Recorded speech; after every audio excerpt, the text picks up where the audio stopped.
It is a glorious thing to be a woman. It is a glory for a woman to be a woman. Being a woman is not a feeling and it's not a choice. God has written XX in every cell of our bodies. 1,000,000,000 times over, God has stamped woman into our physical identity. Let's be clear too that it is a glory for a man to be a man. Let's recognize this gladly and say it boldly. God has created both men and women with unique glory. As men and women, we are created in the image of God. Imago Dei means that we have been given some of God's own attributes. For example, we have self-awareness, imagination, moral capacity, and free will. Psalm 8:5 says that God made men and women only a little lower than God, and he crowned them with glory and honor. Being a woman made in the image of God is a glory, it is a gift, and it is also a calling. Imago Dei is not just descriptive, it is also prescriptive. When God tells us that we are made in his image, he is not just telling us who we are, he is also telling us how to live. We are to live and love like God does. Isn't it marvelous to know that we were created on purpose for a great purpose? We were created to know God personally and deeply forever. And while we are on earth, we have a sacred calling to live out the image of God in beautiful and compelling ways to others. How will we ever fulfill such a high calling? God says that he will equip us and empower us for this very purpose. Proverbs 31:25 says that God adorns us with strength, with honor, and with confidence. As women, we have a glory and we have a story. Our story has a very good beginning, a tragic crisis, an epic rescue by a mighty hero, and a truly magnificent happily ever after. The author of our story is also our creator, our rescuer, and the one whose glory makes us forever happy. In chapter 1, we find that God eternally exists in the richest, most intimate of relationships.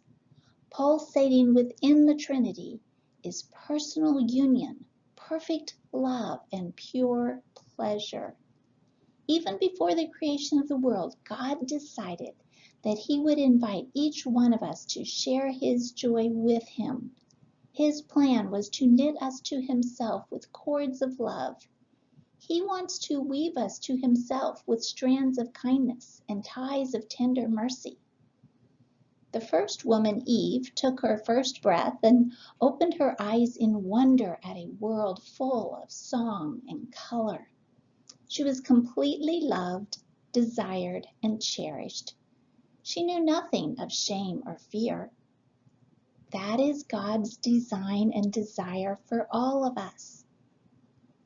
Eve, whose name means living, was designed to bring new life into the world. All women are designed to bring life in special ways to those around them. This reflects God, who is himself the essence of life and the giver of all life. Along with all women, Eve was created to bring strength to those around her, rescuing, supportive strength. This reveals a God who delights in bringing his strength to serve others. Along with all women, Eve was created to overflow with joy in loving others. This too is a reflection of God. Just like flowing water that generates immense power, the active love of God generates immense joy. To be joined with God forever and to bring life and strength and love to others. What an honor and what a high calling this is. Part of the Imago Dei is having free will. Each one of us is given the same choice that Eve was given to choose God as our personal God or to reject Him. Rejecting Him means severing those cords of kindness and cutting the ties of tender love. Sin is not violating random rules that God made up to see if we could keep. Sin is the snipping away at our connections with God. We don't really mean to do this, but when we reject God and His ways, we also reject love because that's who God is. When we turn from God, we also turn from life and truth because that's who God is. Each of us at some point in our life has chosen separation from God rather than connection with God. In chapter 2 of our story, we reached for a tree, the tree of the knowledge of good and evil, and we fell out of the garden of God's presence. Imagine being an astronaut in far outer space. You are outside the space station, but you are tethered by a strong cable to the station that has oxygen and food and navigating powers. Do you think you would reach out and clip the cable that connected you to the station? What if that meant drifting away into cold and certain death? In this shared story of all women, this is exactly what we did spiritually. Instead of being tethered to God, we severed the cable. We then drifted away from everything that we need for life, and we had no way to return. Cut off from God, we are no longer women of strength. Instead, we begin to struggle with failure. Rather than bringing strength to those around us, we seek to manipulate and control. We are no longer women of laughter. Instead, we are dominated by fear. We build emotional and relational walls to protect ourselves, never guessing that we are actually building our own tombs around our souls. And we are no longer women of honor. Instead, we are shrouded with shame. Our sinful choices can bring shame, and sometimes shame is put on us unjustly. That is what happened to Tamar. You may remember that Tamar was the daughter of King David in ancient Israel. A true princess, Tamar was young and beautiful and also a woman of integrity. But a horrible thing happened to Tamar. Her own brother raped her. Tamar was absolutely innocent in this. And yet, what did she experience as a result? The Bible says that Tamar put ashes on her head and tore the ornate robe she was wearing. She put her hands on her head and went away, weeping aloud as she went. For the rest of her life, she lived as a desolate woman.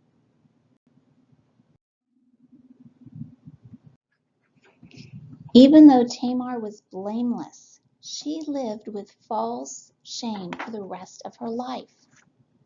Like Tamar, many of us struggle with shame. We may not show it on the outside, but on the inside, we have our hands on our head and we are weeping.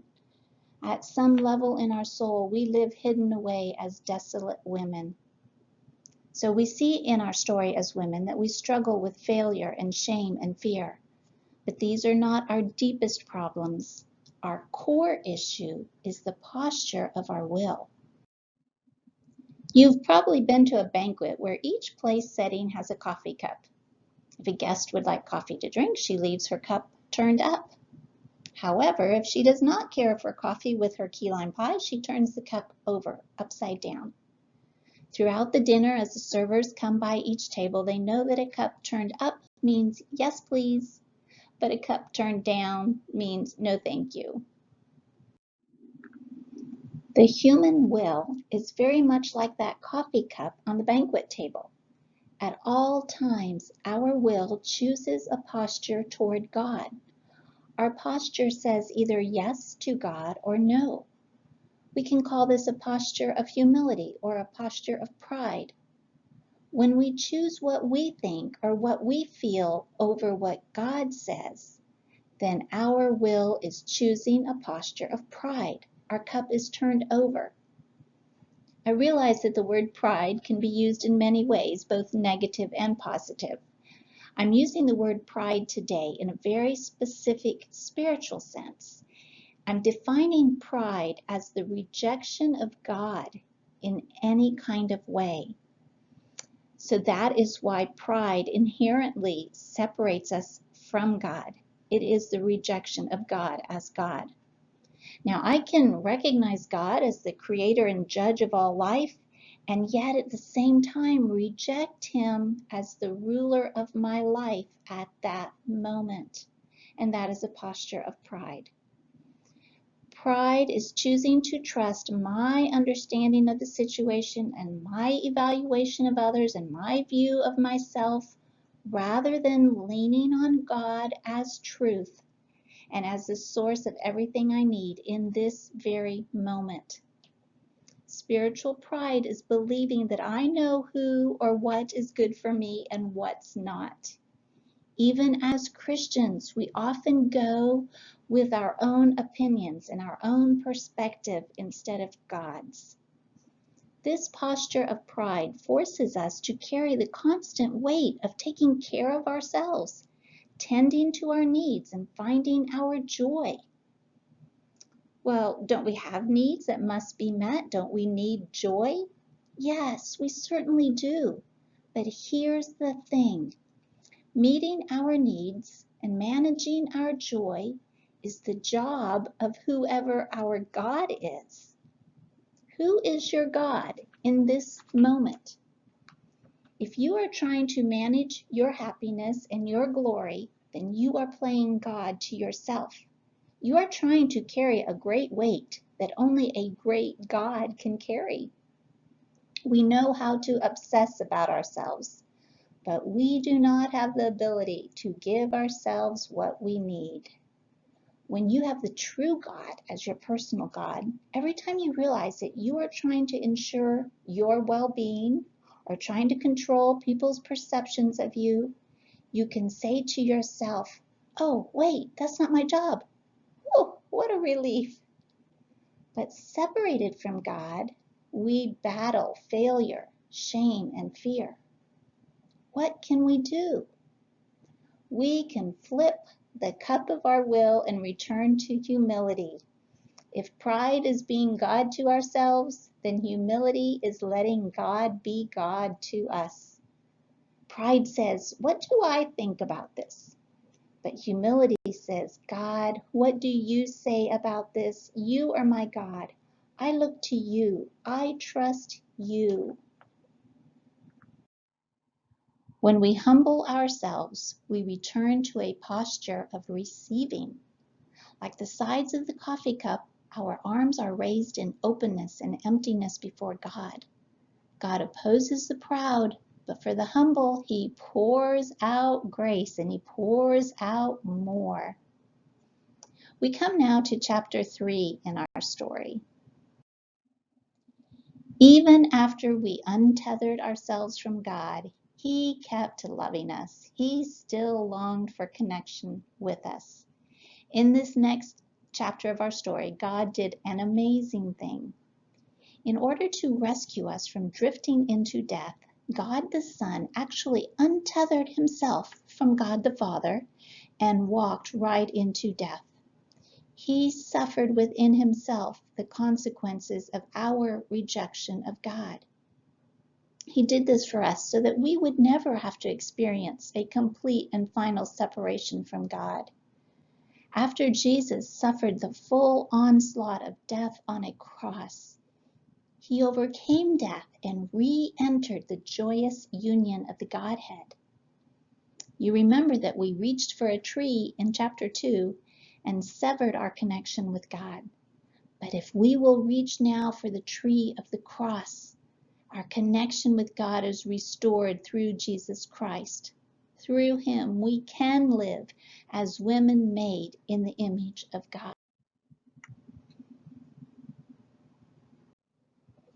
As we yield to God's Spirit, we can fulfill God's calling on our lives to be women who are clothed with strength and dignity and who laugh at the days to come.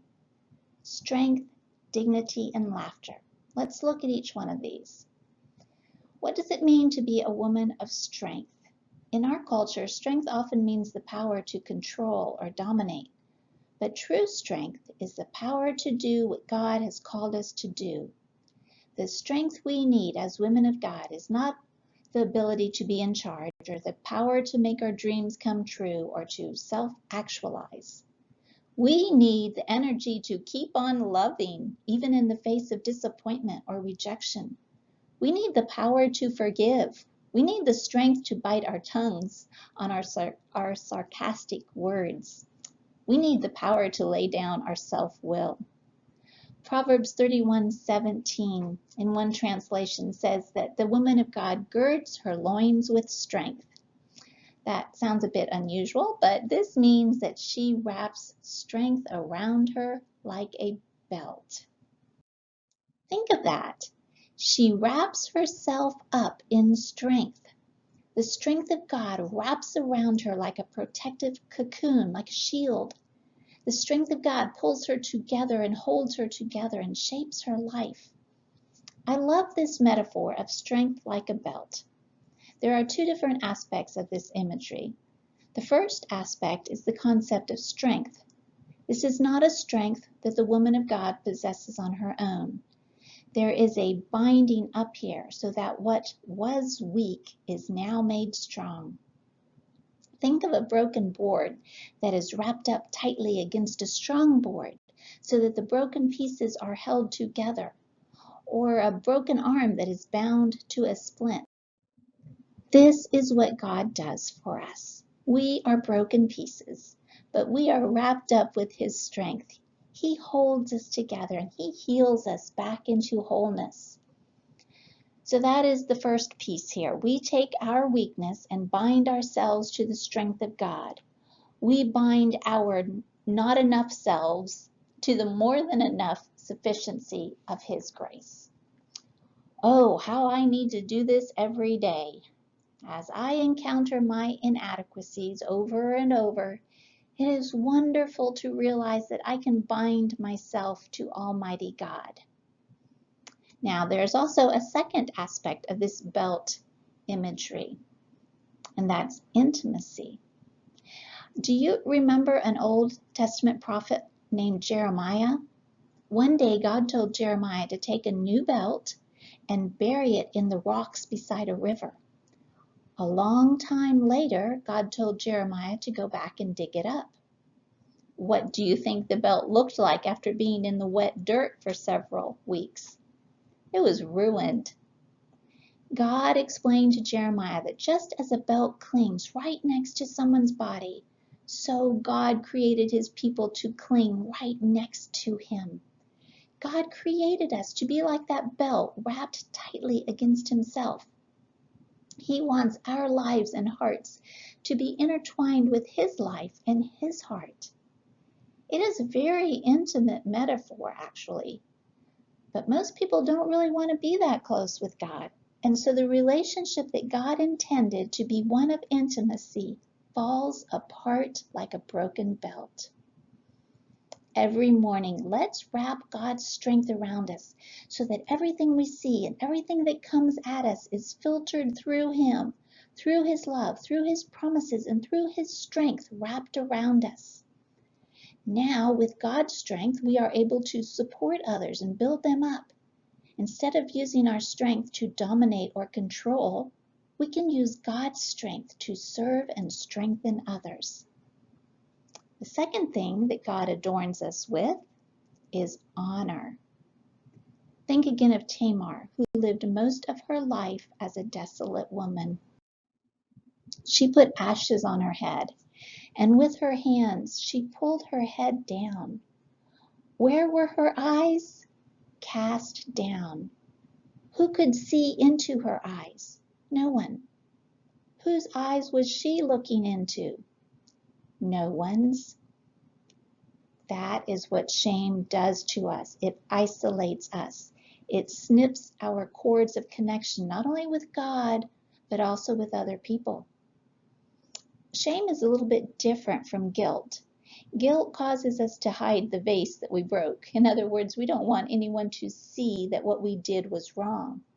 But shame causes us to hide our soul. We don't want others to see that we are wrong. Who we are feels wrong. The posture of shame is head down, eyes averted. I don't mean that we do this literally, although we might, but certainly we do this relationally. If our eyes are like windows into our soul, then shame causes us to pull the shades shut. Even when we understand that God forgives our guilt, many of us do not know what to do about our shame, including false shame. Shame that the evil of others has smeared on us, or false shame that our culture has wiped on us, telling us that we are never quite enough. What will God do about our shame? If you are in covenant with Jesus Christ, you can go to God and stand before Him with your sense of shame, with your head and eyes down, and as you are still, knowing that He is God, you will also know that His gentle hands are under your chin, tenderly lifting your head. The psalmist said, "But you, O Lord, are a shield about me, my glory, and the lifter of my head." Psalm 3, verse 3. God lifts your head and crowns you with compassion and steadfast love. Isaiah 61, verse 3 says that God takes our ashes, like those that Tamar had put on her head, and He replaces them with a crown of beauty. You have the honor of being united to Christ in covenant and in love. God gives you the honor of being His child, His ambassador, His beloved. Knowing that you have a crown on your head causes you to lift your head and lift your eyes. What do you see now that your eyes are lifted? Do you see the beauty of your own crown? No, you can't see the crown on your own head. You see the lifter of your head, Jesus Christ. The beauty of Jesus Christ fills your vision. No longer averting your eyes, you are able to enter the intimacy you are created for, because you are no longer hiding in your desolate house of shame. You are no longer self-conscious. You can live Christ-conscious. When our eyes are lifted to Jesus Christ, we are also able to really see others for the first time. True honor lifts our eyes from ourselves so that we can really see and delight in others. We could see people as objects before, but we could never really look into their eyes and see their souls because we were hiding our own eyes and our own souls. But now, as women adorned with honor, we can treat others with honor as people created in the image of God. We begin to see into their hearts and see their fears, not just their failures. We see better how to love. Knowing that God removes our shame and gives us honor enables us to lift shame from others and to give them honor. Through the ministry of honor, we reveal a supremely gracious and generous God, the only one who possesses inherent honor and the only one who has gained all glory. Here is a picture of Eve, again representing all of us. We can see the fear and shame written in her face, her eyes cast down. Instead of strength wrapped around her waist, the serpent is wrapped around her ankles, causing her to fall and symbolizing her failure and sin. And here is Mary, also representing all of us. As a woman of honor, she does have God's strength wrapped around her like a belt. She stands on the head of the serpent in victory. She comforts Eve by pointing her to Christ, the one who rescues us. We don't carry Christ in the same way that Mary did, but as believers, we are filled with the living God. We have His strength. We have the honor of being His, and we can point others to the Savior. The woman of God is adorned with strength and honor, and she laughs at the days to come. She laughs because she is not afraid. Where does she get this confidence? I certainly want to know because fear has been my lifelong specialty. I have learned that fear thrives in the spiritual posture of pride, like mildew in the dark. The posture of pride says that I have to be my own shepherd. I have to shepherd myself. Fear takes over when I cannot control my circumstances. It is this posture of pride that says that I have to define myself, defend myself, promote myself, figure out the plan for my life, and then make it all happen. Wow, that can generate a lot of fear. But this woman of God, she is fearless. She laughs at the days to come. How does she do this? She's not really any different than we are. She struggles with disappointment and pain in her life just as we do. But this is what is different. She has turned her will from a posture of pride to a posture of humility. She fears God. She recognizes not only His absolute authority, but also His absolute goodness. She trusts Him to be her personal God.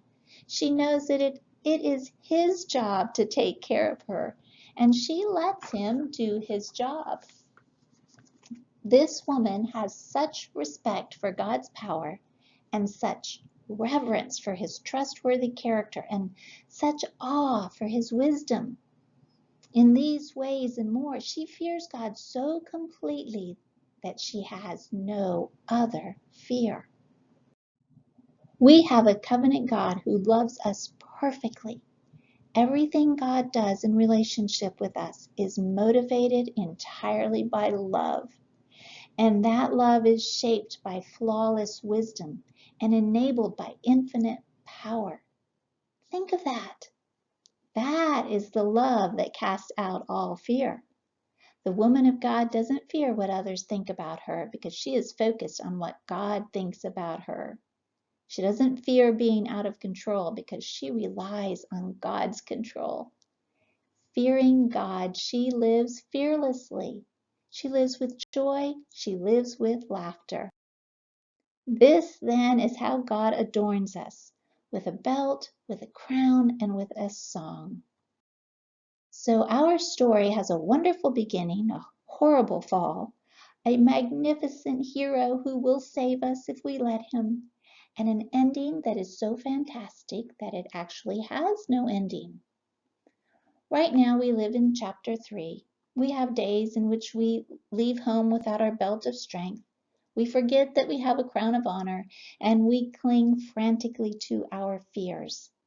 But these days of wrapping on belts and adjusting crowns will soon be over. This God who passionately loves us will soon rescue us so completely that there will be no more drifting or snipping. He will make all things so gloriously new that failure and shame and fear will be unmade, and all of creation will be remade in beauty and delight. God will bring us fully into His presence of joy with pleasures forevermore. God adorns us with strength, dignity, and laughter, and forever and ever we will adorn Him with adoration and worship as the God of all glory who is worthy of all praise.